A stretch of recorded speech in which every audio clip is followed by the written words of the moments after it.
I'd like to welcome you to the Rural Life Conference Luncheon program. I hope you enjoyed this morning's program with all the stimulating speakers and the presenters.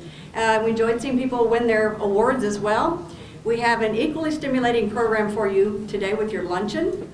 To begin with, I will present Mr. Jalen Brown. He's a graduating senior in nutrition and dietetics with the Department of Human Sciences here, and he will give us the meditation. How's everybody doing this evening? Very good.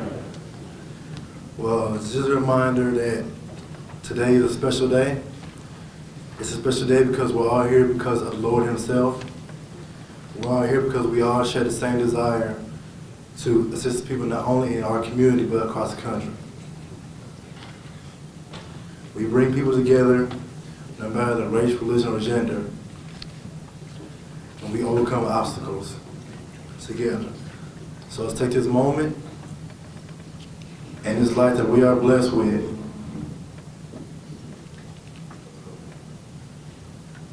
right now today and give thanks to the Lord Himself and also to the people before us that paved the way for us to be here today. Thank you. Okay, thank you. And now, Dr. McCrae, who is our Provost and Vice Chancellor for Academic Affairs, will give you greetings. Good afternoon. Good afternoon. You all make a beautiful picture. I hope the session has been inspirational to you and that the luncheon will meet all of your expectations. Epicurus, the Hellenistic Greek philosopher, said, "It is not what we have, but what we enjoy that constitutes abundant life." I stand before you to extend greetings from the University of Arkansas at Pine Bluff to this luncheon at the 61st Annual Rural Life Conference. Why are we here? Because, as Epicurus said, we recognize that rural communities, rural values, and rural families constitute abundant life that extends beyond the individual boundaries of individual rural communities. Without rural communities, the country and the world could not enjoy the quality of life that results from the efforts expended and the products created by farmers and ranchers across this world.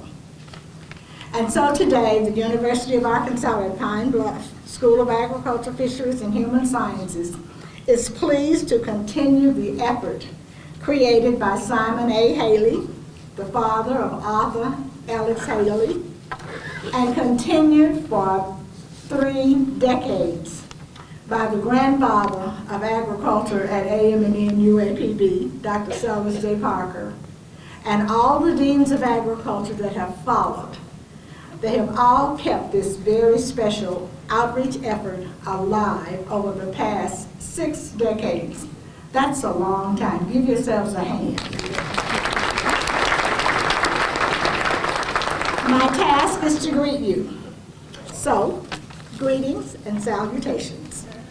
Thanks for coming to share this recognition and celebration of the work that you do to enhance rural living in Arkansas and across the nation.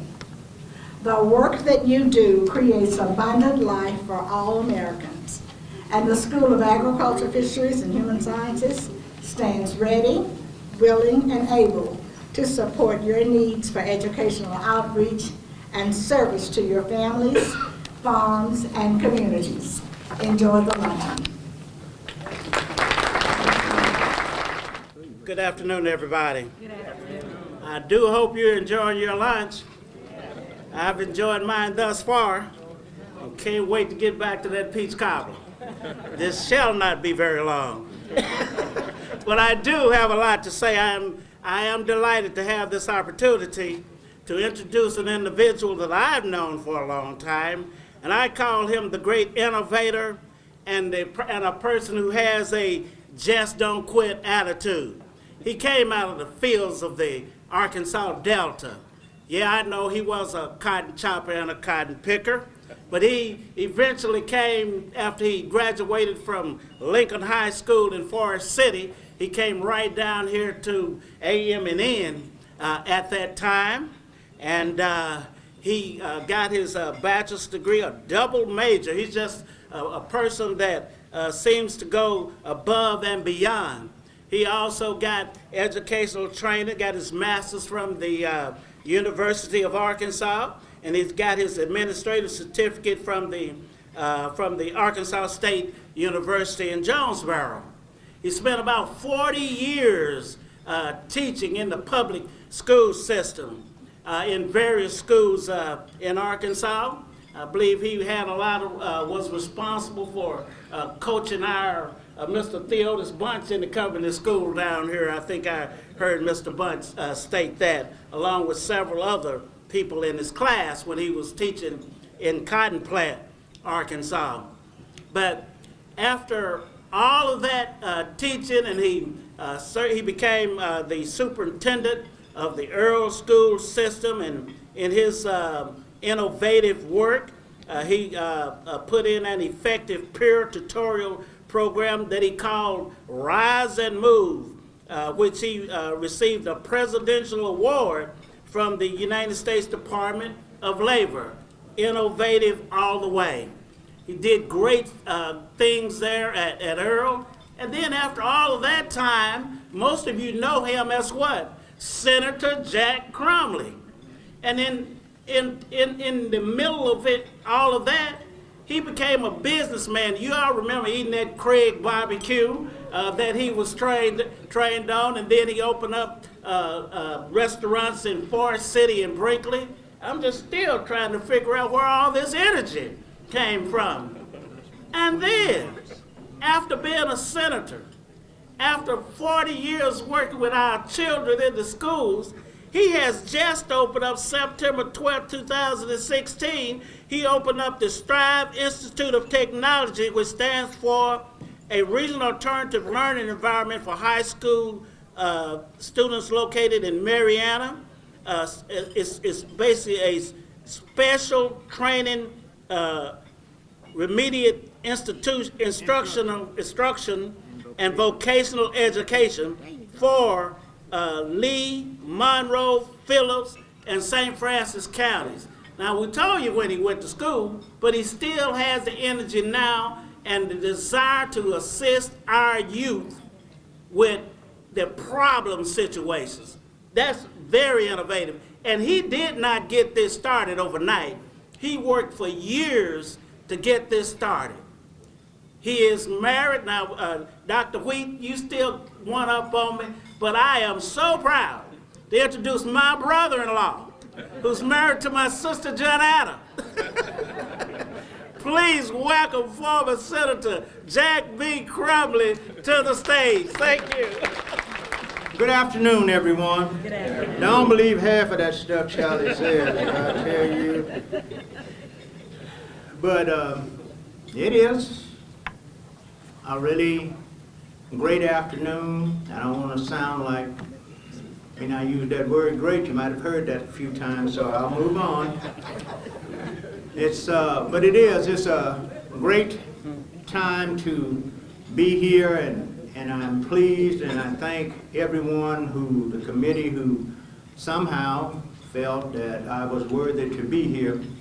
I want to thank Charlie again for that introduction, and just to again look and to thank Dr. Lockman and Dr. McCrae, Mrs. Martin. I already mentioned Charlie, the young man, Mr. Brown, and also our pianist. So, I said good afternoon, I tried to set protocol, and now I want to move in to the speech. Okay, yeah, I looked at the program. Yes, I looked. It's Friday afternoon. Yep. I'm the last thing up. Yep. I know I'm standing between you and going home. Oh yeah, I do. I know that. So I'll try to remember the 3 B's and the 3 S's of public speaking.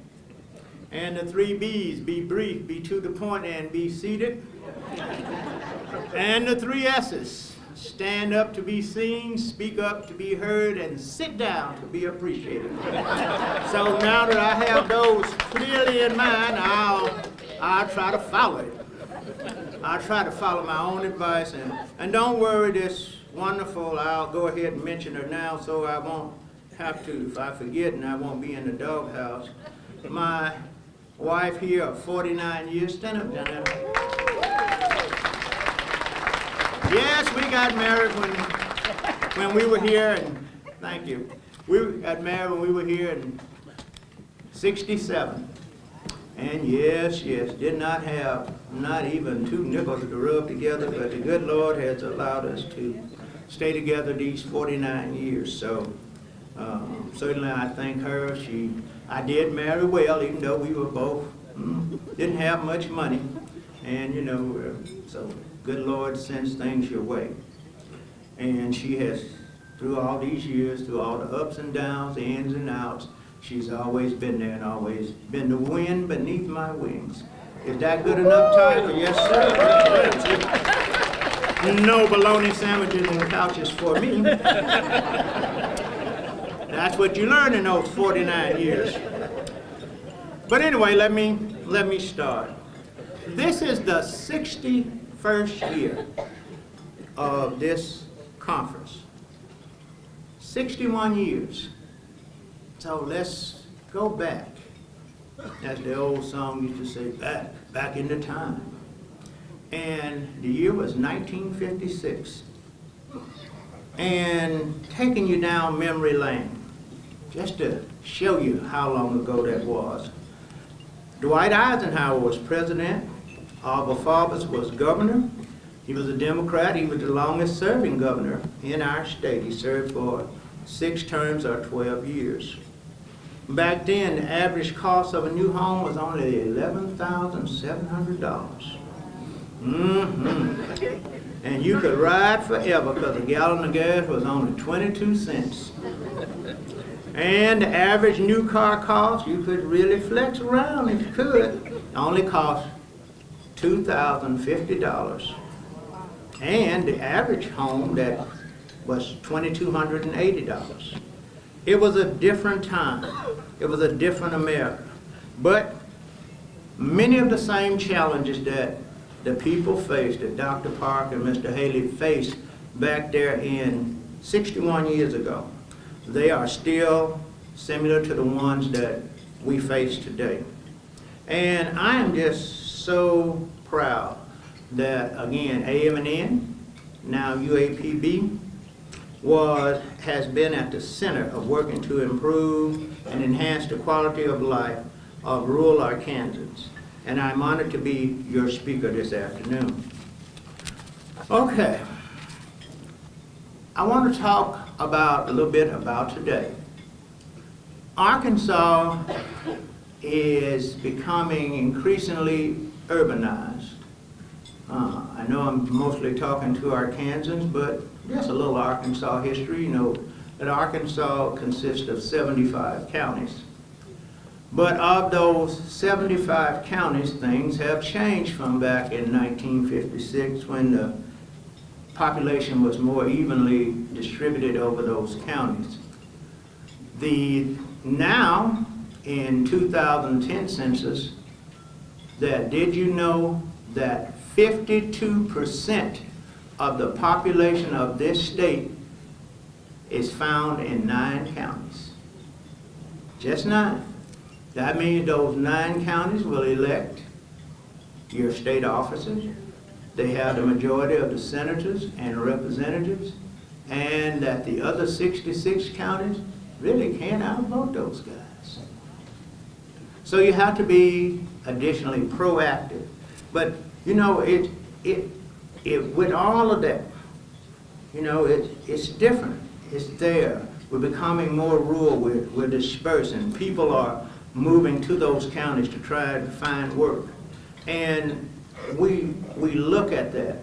And I also want you to know that those 9 counties also have an equal counterpart. That there are 12 counties in our state that have less than 10,000 people living in the county. To give you a kind of thing between high and low, total population of this state is 2,915,918, and that those 9 counties make up 52%. You have 12 counties that are below, and I told you the largest county, which is Pulaski, with the largest population, has 392,644 people, and the smallest county is Calhoun County, with only 5,229 people. So, with that, that's kind of an eye-opener when you look at it, and when we think about our situations, when we think about why aren't those people in Little Rock concerned about our efforts out here in rural America? You know, politicians tend to always like 2 things. They're very, very cognizant of 2 things. Numbers, in order to get reelected, and money to fuel those campaigns. So that's what they're really concerned about, because all of them have to run. And if they know where the population is, naturally they're going to concentrate their efforts. So, don't want you to despair, but I do want you to look at the picture the way maybe a lot of things are viewed up there in Little Rock. But as I talked about and trying to get into what I really want to say this afternoon, and those things that I talked about and said that back there in 1956, those problems, back then, you know, you had a lot of small farmers who were still engaged in row crop agriculture, and many who probably hadn't even finished high school, many who were out there trying to scratch out a living. Before the factories came, before all of that, they were still there. Yep, my parents included, neither one who had finished high school, but then they had that great dream, just like so many of our parents, to want better for their kids. Yes. Things that, you know, they couldn't do. The things, you know, Lord, you know, I didn't do it, but, you know, could you help my child? Could I finally get a child out of college? Can I make their life, just like we're struggling today, to make each generation more successful than we were. And we carry on that battle even now. So, as I view the picture, there are several problems that still impact our rural communities. First is always education. Education is that great lifting mechanism that can lift individuals out of poverty. You know, it's a number of things. But one of the things that really education is, and I search for things to try to really bring it to light that how powerful education is. And oftentimes I use a quote from Dr. Carter G. Woodson, from his book, The Miseducation of the Negro, that goes like this. He says, when you control a man's thinking, you don't have to worry about his action. You don't have to tell him to stand here or go there. He'll find his proper place and stay in it. You don't have to send him to the back door. He will go without being told. And in fact, if there is no back door, he will cut one for his own benefit, because his education makes it necessary. Powerful stuff. Then he followed that up. And we know that we were blessed. And for those of us who are African Americans, and something that I never dreamed that I would see growing up in Widener, as Charlie said, shopping and picking cotton, that we would actually elect an African American as president of these United States. So with that, he also said this second part of that quote. And he says thusly, it does not matter who is in power. People who have not learned to do for themselves and must depend solely upon others for their existence never achieve any more rights in the end than they had in the beginning. So in short, we're going to have to get to stepping, and we're going to have to work. But those are the profound things about education. Education is more than just stuff from books and reading and setting things to memory. If education is anything, education empowers us with the ability to think and make sound decisions. Because if we really want to look at it, your whole entire life is going to be a series of decisions. No, do I go to school? Do I not? Do I go to work? No. Do I rent or I buy? All of these things that you're going to do. And those decisions that you make will have a profound impact on your life. So that's what an education will do. And Marion Wright Ellerman put it this way: so education is for improving the lives of others and for, actually learning your community and leaving it better than you found it. Now, many of you may not remember Act 60 and what Act 60 was. Act 60 was that came out of the final Lakeview 2 lawsuit in 2003. That extraordinary session set a number on the consolidation of schools. And that number was set at 350 students. Many of our small communities, this devastated. They had a school there. And in that small community, that school was so many things. Because in those small communities, that school was more than just a place for learning the ABCs and the 1, 2, 3s. It was the center of that community. It was a place for community meetings, weddings, funerals. It was the only place that had internet, a meeting place, a cafeteria, a transportation system, all of those things. And plus it was also the largest employer in the town. So when they closed those up, that had a great impact on that community. But education is, and always will be, one of the first things that we have to work on. We have to teach our young people that even though things change, you may not work at the factory, but every time that something, and you see these new advances in technology, it creates and opens a whole new world of job opportunities. We just have to be able to prepare our youth for those opportunities. The next thing is economic development. We have to begin. I usually say when I talk about economic development, I always want to jazz it up because y'all seem like y'all about to go to sleep on me out there. And back in James Brown used to say it loud, I'm black and I'm proud, right? Say it loud, I'm black and I'm proud. But even now in 2017, for many of our small communities, we have to sing it real low because we still black and we poor. Right. Now, and while that is not kind of meant to laugh, but we're still there.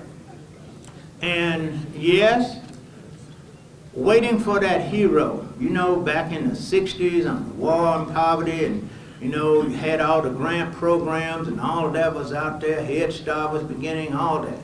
And it was easy to have people come from the federal government, that person coming from out of town that had that money, that had those programs. Kind of like the Lone Ranger galloping into town, that hero that you needed. It's coming in to save the day.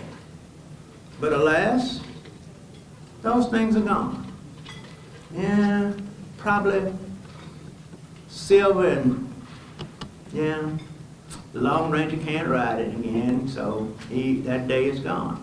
But we have to think of a new way to find employment and find a way of employing our people. When we talk about economic development, sometimes you just have to begin where you are. And you may not say, well, heck, Crumley, there's nothing out here to do. And we have to keep telling ourselves and also our young people over and over again that there's no free lunch in life.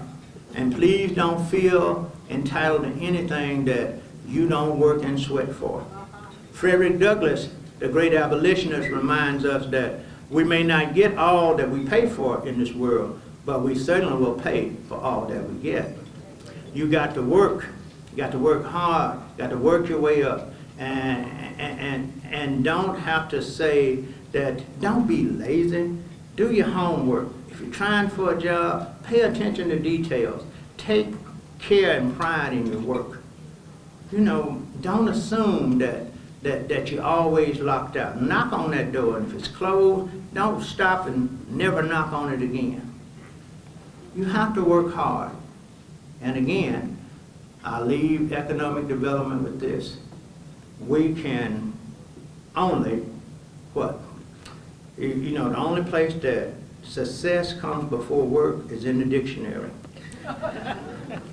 I'm going to take a moment to explain some opportunities that are now available to our rural communities. If rural communities in the Delta and even other parts of the state, but it's certainly in the Delta, and if UAPB has long had the motto of being the flagship of the Delta, then if the Delta is to become vibrant, if these communities are going to be really hitting it again, then agriculture will have to play a very, very important role.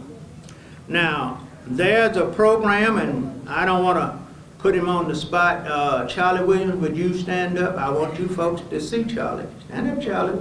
You can't hide. Okay, that's Charlie Williams. Y'all find him now. You see him? Okay, now you may sit down, brother-in-law. All right. But what I want you to know, for lack of knowledge, people perish. When they talk about strike force, did you know that while we're out there trying to get this great factory to come back and trying to do this, but the way to revitalize those towns might be right there under your nose. It might be through growing alternative crops. It might be different things. It might be taking some land that's been in your family for years. It's only 10 or 20 acres, and you know you can't put it in row crop production, but he can help you grow alternative crops. He can actually find a way that if your land needs leveling, if you need a well out there, he can help you put it together. And you know something? He will pay 90 cents of every dollar that you need. All you have to do is come up with a dime. Did you know that maybe if you're out there and you got sitting on 2 acres of land that your house is sitting on, and you're trying to supplement, your little job might be working 20 miles away, and you're talking about laying you on that in your backyard with hoop houses that you could find, that you could end up making $20,000, $30,000 a year. It's always right there. Sometimes it may not be glamorous, it may not be what you want, but it's a way. Farm to school, a new way of growing our own agricultural crops to supply your cafeterias and all of that. All of those things are possible. So, for those of you who have that and you think, there's Charlie. So see, there's a new way. Remember I told you that no matter, God is never gonna put us or set before us a challenge that he doesn't supply an explanation. So there's one of those explanations to economic development. I'll move forward. Next thing is health care. I had the privilege of working as an in-person assistant on the ACA, Affordable Care Act.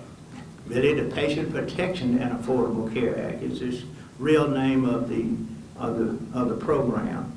And also, so for many of you, and as many people are discovering in America, AKA also known as what? Obamacare. That's right. That's the Affordable Care Act. So, Arkansas was one of the few southern states that did a Medicaid expansion. That means they moved up from our standard state Medicare, which is 100% of poverty, to include another 38 to 138% of poverty. This provided health care options for 300,000 Arkansans for the very first time to have health care. And you don't know how difficult that is. And I don't want you to think that these people are people who are lazy and won't go to work. They're people who work. Their job just doesn't provide health care. You have mothers that are out there working at the little convenience store, working here, working there. Well, they get up, they go to work. They're not lazy, they're not shiftless, they're not wanting that handout. They didn't have health care. And now for the first time, and with all of those great things, you know, that you can't be turned down for pre-existing conditions, that you got a wellness clause in there where you don't have to pay for that and your flu shots on. It can help so much in bringing down those disparities. And I'm going to say this, and I'm going to move on from health care. There is, just like you saw that great vast difference between that population of Pulaski County and Calhoun County, wait till you hear this. Did you know that there is a great disparity in the quality of health care and the length of life where people live from one county in Arkansas to another? Did you know that today that a child that is born in Phillips County, Arkansas has a 10-year less life expectancy than a child that's born in Benton County, Arkansas, in northwest Arkansas? And as the kids used to say, you know that ain't right. That's unacceptable. Yeah. So when you look at that and you try to do that, so that's important. So I am thankful that the governor has at least saw fit to take care of that and to still provide those 300,000 Arkansans with health care. Now we're down to that next thing. Voting. And you may not think voting was important, but you do now, don't you? I don't have to tell a soul about the importance of voting now. And regardless who you voted for. But now you know about elections. You know that elections do have consequences. And so now we have to learn to get involved, to be part of that political process. You know, for when people say about, well, I'm not interested in politics, you know, they go do what they want to do. And to them, you have to counter and say, politics is so important. Voting is important. Politics controls almost every facet of your life. In a democracy, most decisions that are made are political decisions. Yes, even down to your church. Yes, when you get ready to what? Get the new pastor, the deacons and the trustees come together and they do what? Vote. Political. When the city council and those folks need to raise your water rates, they vote. Political. When they want to set a curfew on your kids or this or that, all of those things. You see, that's politics. You might not think it, but it controls everything. So, you have to learn how to do that. In our democracy, and I don't have to do that African American history, but when the founders of our country framed that one man, one vote, that was that great equalizing thing. Because if you want to think about it, the Waltons, the ones that are up there, and that family combined, I think the four of them are worth something over 110 billion with a B dollars. But only each one of them can only vote one time on election day. So that's that great equalizer. And so your vote does count. When you think about how close those elections were in some of those states, in Wisconsin and Michigan, Pennsylvania, wasn't just overwhelming, but it was enough to carry the day. So your vote counts. We must teach our people to do that. And you have to hold your people, once we get there, you have to hold everybody accountable. Now, you may not see those guys, and you may not see us, but how many folks, and especially those of you who live in the Delta, how many of you know about politicians? Oh, you can tell when it's election year, it's coming up. Oh, you can't go to church, the stickers, and you got your sign gardens everywhere. You can't come in. So, well, you know, the preacher done interrupt you. Well, you know, so-and-so running for sheriff. Now, he wants to say a few words. Okay. But then, After that, they disappeared until the next election. You have to hold those people accountable because they are your sheriff, your representative. They are your voice in government. And remember, they won't do anything unless it's a demand placed on them. So, again, get involved, teach your children, don't sell your vote, don't work for money. So when you call on that candidate has to be responsive. And remember this, for those of you who are in small communities, and you heard me talk about those schools that got closed, and you said, well, we can't open up those things. It might be a little cafeteria over there that you could convert into a wonderful little daycare center or community center. Those of you who are incorporated and you have at least a Class 2 city that you can pass your own sales tax with a sunset clause. That would generate the money to repair that place. And remember now, it's a numbers game. Who controls the ballot box? You do. So, get out there. Use those things to your advantage. Next thing is, and I'm trying to get to the end, is about service. All of us are here. And whether you want to believe it or not, all of us are blessed. But we have to give back. It's about service. It's about giving back to our community. It's about doing things to enhance the quality of life. Remember I told you about the Lone Ranger, that hero. I'm down here, I'm trying to work, I'm trying to get to, but we don't have the money, and I don't know how to write grants, and I don't want to get up and speak in front of those people. My grammar's not this, I'm not that, but you can still serve. And Dr. King said that your subjects and verbs don't have to agree. You don't have to know about Einstein's theory or all of those things. All it takes is a heart full of love, and everybody can serve. He among you that would be great, let him be your what? Servant.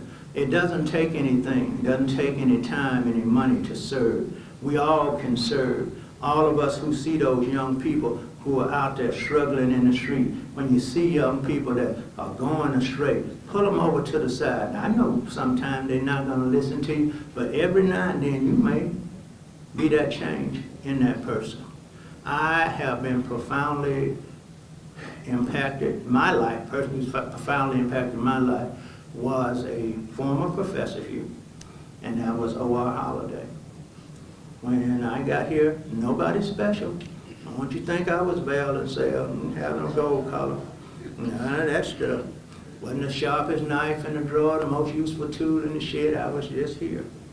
I carried that hope and desire from my parents. Please, boy, get out here and go to college, try to make something of yourself. And just like, but he found, or the Lord allowed him to find favor in me. And he helped.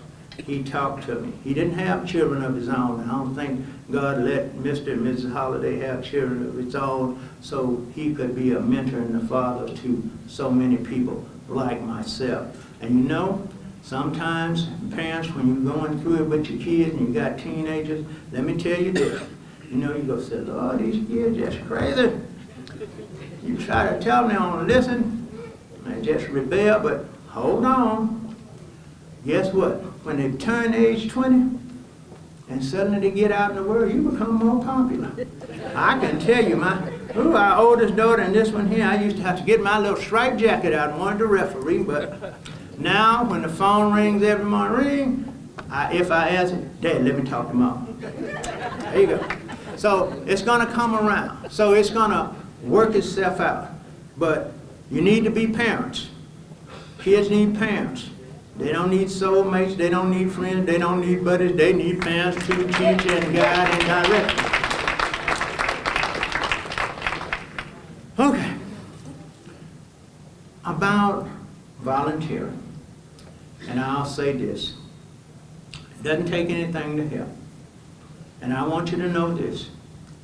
It's been said there's always plenty of work to do. If you don't mind, who gets the credit?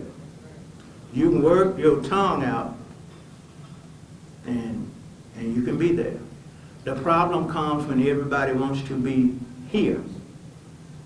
But there are people behind the scenes that made this conference go on who are not sitting here. And they have been doing it and doing it and doing it. So I just want you to know, help, don't look for the favor. Help, don't look for the pat on the back. Help and move on. Do not grow weary of doing good deeds, for you'll reap in due season if you faint not. And we have to know that, you know, God doesn't need us. God is God all by himself. He's omnipotent. So how can we carry out God's work here on earth? There's only one way we carry out God's work here on earth, and that's simply by helping others. And finally, I'll leave you with this old proverb that you can take a single candle and light 1,000 others, and you never dim the light of the first. So help and move on. You'll get it back. Remember that old song that we sang? We can't be God-given, no matter how you try. So there has to be something that we believe, more than just stuff that we sing. All what God has for me is for me. But dog, I sure didn't want to sing so-and-so to get that job. I didn't. Okay. Enough about that. Finally comes our last thing I want to talk about is dreams. Your dreams. I don't know what you want to be, how you feel about it, what you believe in. For those of you who can remember your little towns in its heyday, remember when things were better, when there wasn't so much blight, wasn't so many absentee landlords, old houses falling in, old houses burned up, lots growing up with weeds and all that, and how can we get people to come to this town? Why would they even want to stay here when I don't really want to stay here myself? But I'm here, but I know that we can do better. Whatever your dream is, if it's about education, if it's about economic development, whatever it is, it's your dream. Don't let me or anybody else, don't let people marginalize you. Don't let people say you can't do it. Langston Hughes said what? Hold fast to your dreams, for if dreams die, life is a broken-winged bird that cannot fly. Hold fast to your dreams, for when dreams of life go, it becomes a field, a barren field frozen with snow. So your dreams are what you have. Maybe I'll tell you a little bit, and maybe you can see it. When we talking about your dream, and I have to try to tell you about what I'm doing, and strive, and the things that we have. And I had this thought of so many of our young people get involved in unlawful activities. They become wards of juvenile courts or get involved in the juvenile justice system. And they get those felonies real early in life, and their life's almost over before it gets started. And I thought about all of those young people who are cut down even before they begin. And I wanted to do something. Now, I had a feeling that we could do a better job if we could keep them at home, if we could put those wraparound services, if we could train them, if we could actually have a program to give them a job and get them with a potential employee and get them out of school with a GED. And right there, you could put them to work, and maybe, just maybe, we could save them. I didn't know at the time how much money that the state of Arkansas spends on juvenile corrections. In fiscal year 15, put this down, the state of Arkansas spent over $130,000 to incarcerate one juvenile for 1 year. That is 5 times more than we pay to incarcerate an adult in the state prison system. So it's a cash cow. People tend to use it as money. Remember I talked about politicians and money. Now, that's a thing. But really the primary difference, I'll just go on down that lane. I don't want to get off of that. But they spent $130,000 in school year 16-17. All of the funding that the state of Arkansas provides for its children's education comes to a little over $13,000. And nobody gets everything. So, you have that way, you have another way. But then you have to look at your outcomes. And if a person goes off, they send him off for that year, the most he's going to do is have a what? A GED when he comes back. He's still on probation. He's still on probation or parole. He still has that felony record and no skills. Almost what? Destined what? To return. That's why that rate of recidivism is over 26%. And that's not counting the folks who move from one to the next. But I want to talk about, that was my dream. And yes, I've been there and been in the room with the governor and with the commissioner, and you thought you had it. And you was going home, you felt high, and said, yeah, finally. Only to find out, didn't work out. Worked on a grant, federal grant. Got it all together, worried for all these folks down here at UAPB and everywhere else. They hated to see me coming, getting support letters, getting documents, and we had it together. And we was down there at the EC, and Lord was trying to put it in, and that thing just kept buffering and buffering and buffering. And we had the information, we had the support letter, we had it, we were right there. And we even called the helpline to try to get it through, and they couldn't get it through. And 11 minutes later,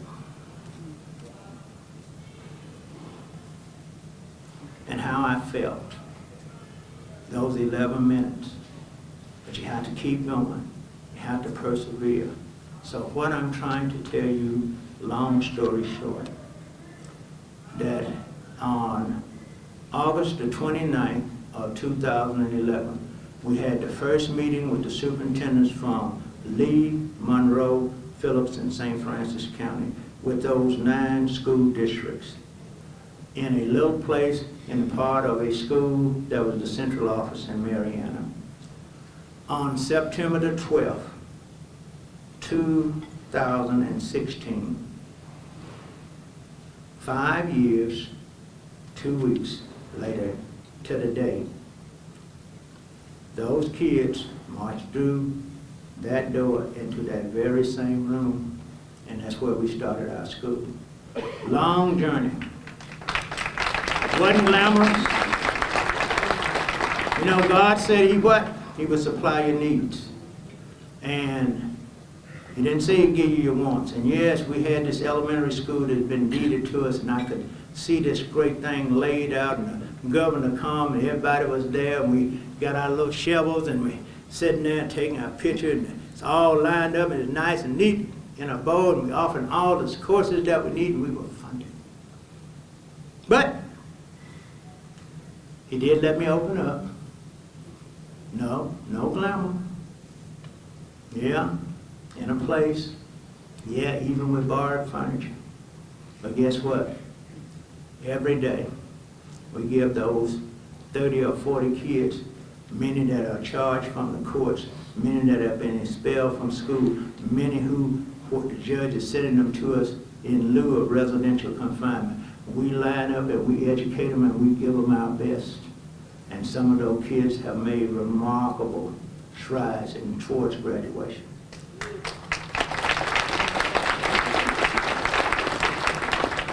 So, when I tell you that you're okay, when I tell you don't let dreams go, when I can tell you about not letting them die, when I can tell you that your idea is okay, that no one can tell you that it's hard work, it's perseverance, it's a lot of things. And you might be down there, and surely you might not have all the skills, but you may be the one. God is no respecter of persons. If you read your Bible, it wasn't Saul, the big strong guy that killed what? Goliath, it was David. And you might say, well, I'm not Moses, but if you really read the whole story, who took him to the promised land? It was Joshua. So you know, you may be there. You have to get in where you fit in. When I try to tell you that you have the ability, that you can do this. And now the challenge to this conference, it's different now. We're dealing with different demographics. We're dealing with different times. We're dealing with people who are out there who've been marginalized, who've been beat down, who the resources of their community have been stripped. When their young people move away and they take away all their hopes and their dreams and their aspirations, and even as people there get better jobs, everybody is looking for a way up and a way out. And you take all of that potential and all that knowledge away from you, but still there's hope. And when you're down there, and when you really can't see your way out, when you've been there, when you're up at night, when everybody's asleep and it's just you worrying about how you're going to make it, how it's going to happen. Why me? What am I to do? I don't know. I prayed, I've done this, but I want you to know that right there, right now, friend, hopefully you will maybe take solace in this song. It's Hero by Mariah Carey. And it's a beautiful song that just, and the lyrics just simply talk about people and about you and about human achievement and everything. And you know, it's like you heard this thing about your deepest fear, that your deepest fear is not that we're inadequate, that our deepest fear is that we are powerful beyond measure, that it is our light, not our darkness, that most frightens us. We asked ourselves, who am I not to be brilliant, gorgeous, talented, fabulous? Who are you not to be? You are a child of God. Your playing small does not serve the world. There's nothing enlightened about what shrinking so other people won't feel insecure around you. We were all meant to shine, just like children do. We were born to make and manifest the glory of God that is within us. It's not just in some of us, it is in everyone. And as we let our own light shine, we unconsciously give other people permission to do the same. And as we are liberated from our fears, our presence automatically liberates others. So, when you're down there, when it's midnight, when it's late in the day,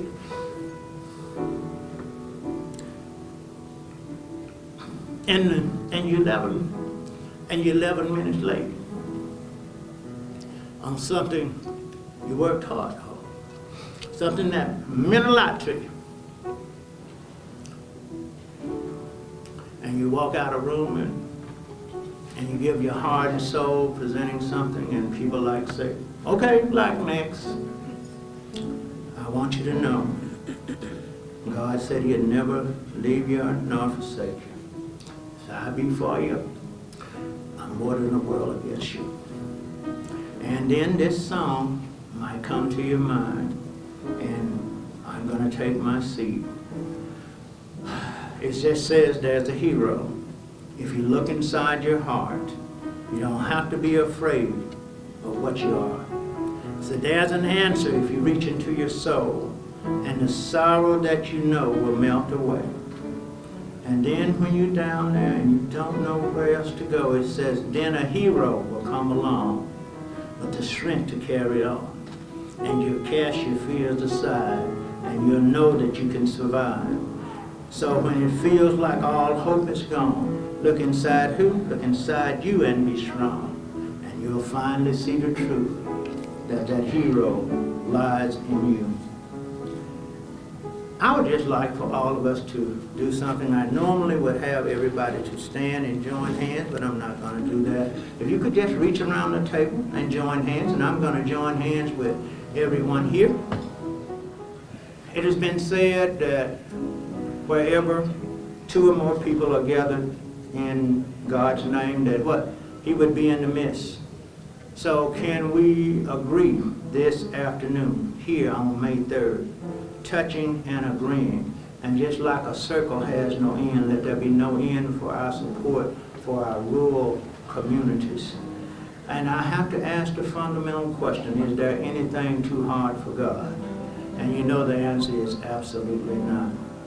But I want you to understand that no matter how hard the challenges are, how hard the problems may be, that I still believe, in spite of the poverty, in spite of everything, in spite of all the obstacles that may confront us, I still believe in this state and in our people and in this university, and just look at the collective power in this room, that the people in this room, in this very room, we don't have to go anywhere else, people with doctorate degrees that know that all of these things, that we have it. So I know that if we just continue the work that was started way back in 1956, we can continue to educate our kids with the power to choose the work they do, to grow and have the larger view, to know and feel that they are free. We can teach them to stand erect, not bow the knee, to accept no welfare from the state, to be the masters of their fate, to dare to risk, to lose, to win, to make their own careers begin, to serve the world in their own way, and gain in wisdom day by day. Mediocrity is okay for the average man, and we'll let other communities and programs settle for less. But we, the attendees at this 61st Rural Life Conference, we're going to go and leave this meeting and set all of our communities on a quest to be the best. Thank you very much, and I enjoyed being your speaker. At this time, Dr. Brenda Martin will come forward and close the program. We'd like to thank our luncheon speaker, Mr. Crumley, for taking out his time of his busy schedule to come to us and share his wealth of knowledge and to encourage us to go back to our communities and to make it better. And so on behalf of the Rural Life Conference, I'd like to present this token of our appreciation for your time. Thank you so much. As you see, we have a great big box here. This is on behalf of Dr. Marilyn Betty Jefferson and the Early Head Start Partnership Program. It is our honor to have you, Mr. Jack Crumley, my beloved uncle, And my favorite niece. to be our 61st Rural Life Conference speaker today.